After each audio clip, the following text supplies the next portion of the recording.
بسم الله الرحمن الرحیم د ویډیو کې به دا وایو چې څرنګه کولی شو چې د نمبرز ایوریج ترلاسه کړو او هغه هم په نوې طریقې سره.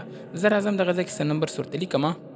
اوله طریقه موږ سره هغه د ایوریج فنکشن ده چې کوم موږ تاسو ټولو ته معلومه ده. زه ایکول ټو ایوریج ورته لیکم، دا ټول مې ته انتخاب کړو نو ماته 25 راته راکړه. دویمه طریقه موږ سره هغه سم فنکشن ډیوایډ بای د همدوی کاونټ ته چې کوم 15 مې ورته ولیکه موږ ته راته ایوریج ورته راغی.